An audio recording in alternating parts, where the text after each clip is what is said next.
All right, so welcome back again, and this is Football Pitch Fans. And as you know, I will do it here. We'll talk about football, tactical analysis, and here we'll discuss and dissect matters regarding football. And today we actually want to do a review, a Super Sunday review, and that is Manchester United versus Paul.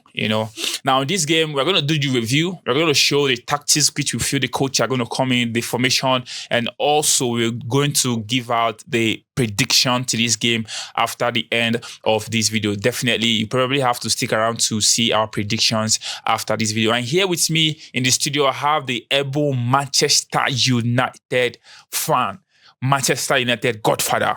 How are you feeling today? Energized and ready to devour. I like this spirit. I like this spirit. All right, so here in the studio with me, I have Ice Cowboy Palmer, and together we will have to, look and dive into this game and try to see how this game is going to play out. First of all, I want to ask you, when you hear Manchester United versus Tottenham, what comes to your mind? Whooping. Whooping and damaging. It's our moment to shine. Okay. Emilokan. Is it what? Emilokan.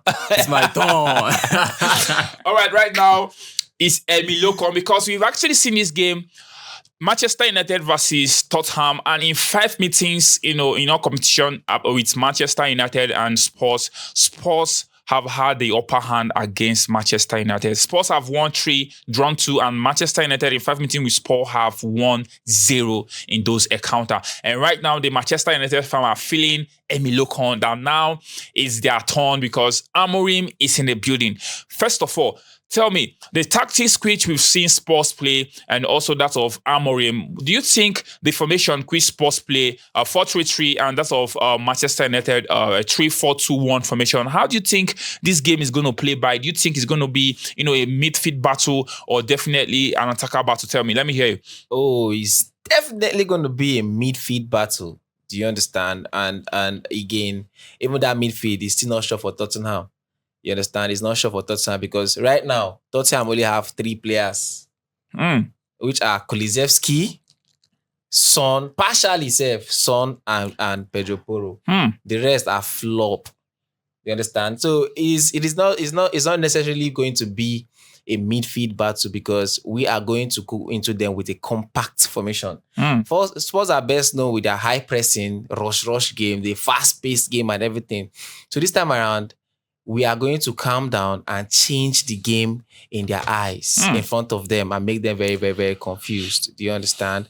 For instance, you cannot compare. There's nobody in Spurs midfield at the moment that you can compare with the energy Ugarte has. There's nobody. Quote me anywhere. There's nobody Spurs has that can compare with the energy Ugarte has. Who in Spurs at the moment that is more creative more than Bruno Fernandes? Who? Nobody. So this game, in Tinubu's voice, we win 100. Okay, let's also look at it this way because we've seen recently Manchester United last game in the FA Cup against Leicester City. We saw how they actually came at the dying moment to actually clinch, the maximum 3 points in that game. Now going to this game, you know how Spurs are with their goals, playing formation, and also how high line they actually play.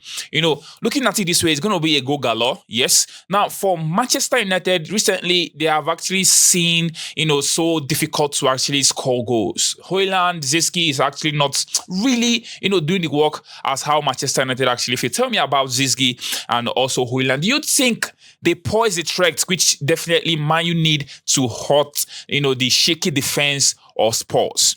Well, but when this whole season started, right, I said something right in this podcast that our intention, our plan is to confuse our rivals. You understand? Make them look the opposite direction while we come and hit them from the other direction. So right now, everybody's mentality right now towards Joshua Zirkzee is that he's flop. But bro, we always sign something. We know what we sign. You understand? Have you seen this guy's game in Bologna? Guy, that boy is one of their superheroes. You understand? And right now, the joy I'm having right now is that he's actually picking form and gaining his stand in Manchester United.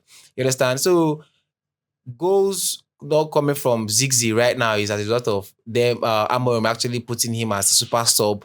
You understand? And whenever Amorim choose to put Ziggy in super as sub him as a super sub, right? He always tends to fulfill and deliver 100. Look at our last game, bro. Baba just they stress. You don't understand? I'm a chilled guy, but he's very, very dangerous when he has ball on his right leg especially, and facing the post. Baba, the boy will score goals. That's what I know. You understand? From anywhere. So I think there is definitely it's going to be a very what of Højlund? As you don't talk since I avoid Højlund, go to talk about Ziggy. You know, supposed to tell you say there's something. Honestly, right? I don't know. I don't actually know what is wrong with Manchester United players, right? When one player picks form, the other tends to lose form, and that's a problem.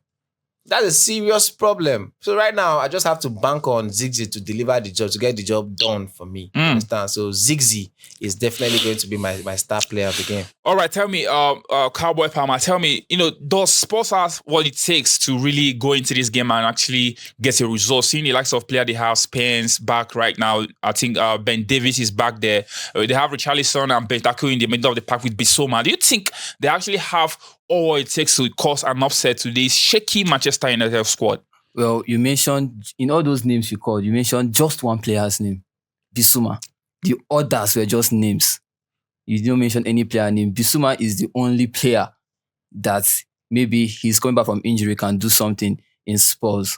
Well, having three injured defenders in Van der Beek, Romero, and Udogie is a very big, is backing and saddening. And we have seen Spurs battle since those three defensive injuries. And going into the game against Man U, they are still going to be the underdog because they can't defend. They can't defend. There's nothing happening in the midfield. The only people playing for Spurs is just Kulusevski, Solanke, Son sometimes, and Solanke is even injured right now. Yeah, Solanke is even injured. So Richarlison is injured as well. See, Spurs should not show up. It's a setup. See, Tottenham don't show up. It's a setup. This is when you should know a setup when you see one, and this is one. This is what they call Premier League setup. This is your Run sign. away. Run away. All right, so we definitely have seen Spurs suffer from series of injuries, and it's have really clamped them down, slowed their momentum, and also their coach Postecoglou actually said in his press conference before now that definitely second season he wins something. And right now we've seen them actually being eliminated from the FA Cup. Let's see, and also they've actually gone out from Carabao Cup, sadly. So definitely it's EPL all focus right now. But it is what it is. Let's look at how Manchester can actually line up. Tell me, what do you think? How do you think Amorim can actually line up, his squad against Spurs? Well, it's a normal 3-4-2-1 formation. I cannot call my three backs my iconic back right now because the leader of the back is actually injured, and which is sad. So Harry Maguire is starting for me. He's definitely going to start. Then Delete and Mazraoui, right? Then for the four people in the midfield, I'm going for Dogu, starting from the left. You understand? Dogu starting from the left. That's for me, right? Then I want to see Maino play as a center midfielder. You understand? And Ugarte, the pairing of Maino and Ugarte is definitely going to do the job. You understand? Then Dalot can actually play from the right. You understand? Which is his natural position. Then for the front of my attack, I want to see Bruno Fernandes starting. Then Ziggy and Ahmad. This formation is going to put fire Spurs into the grave. RIP. Now you are confident. I want you to tell me, how confident are you that Man U will definitely win this game? I'm nothing but a draw. How do I keep my face to let you know I'm very serious? Anyhow, let me know. I go scatter Spurs. It's our time. Emi Loco. All right, so it is what it is. Confidence all blazing high right now. Manchester United in high spirits. And if I proceed, what is a prediction to you? What do you think is the expected scoreline in this game? I think 2-0. Hmm. 2-0. Bruno Fernandes giving me one, and Joshua Zirkzee actually giving me one as well. People that play FPL, you heard it. Bruno should be in the team for the week. FPL for Manchester United score. What about you? What do you think in this game? What the prediction? I'm saying a 2-1. Man, you can't keep a clean sheet. A 2-1. Man, you can't keep a clean sheet as it is because we've seen Leicester, even at their lowest moments, actually scrapped a goal out for Manchester United. But it is what it is for me. I'm seeing this game to be a draw because right now, Spurs are not really informed, crippled with injury, and Manchester United right now is not all convincing to me, definitely, because the way they have been going, trying to, leaving it late against Leicester City, just a scrappy win, I would say. It's not really that convincing going into this game, even after suffered a 2-0 defeat against Crystal Palace at home and coming to the FA Cup to exhibit such a play against Leicester City. It's not really convincing for me, and that's why I feel going into this game is really edgy, and Spurs actually still have, something to prove in this game, but it is what it is. And thank you so much for, sticking to with us through the end of this video. And here with me in the studio, I have Manchester United. And there I have Ice Cowboy. All right, so with me, the humble host, Benny Lin. Thank you. And don't forget, after this football, we're definitely going to drop our fan interview. So you definitely have to stick around to really see the raw reaction of fans, how Manchester United fans is going to react after the end of this game, whether they're going to be all smile or is just going to be the whole story, how Manchester United lost this game. But all our hearts go to all Manchester United fans where they are to come out and actually scrap a win, in this game. Because to me, I feel win is a win no matter how you play. What's your last word for all Manchester United fans before I proceed? Hope is alive. What do you really hope is alive? I hope it's still alive for them. What hope, bro? The 4 words. What Oh, you off 2 feet.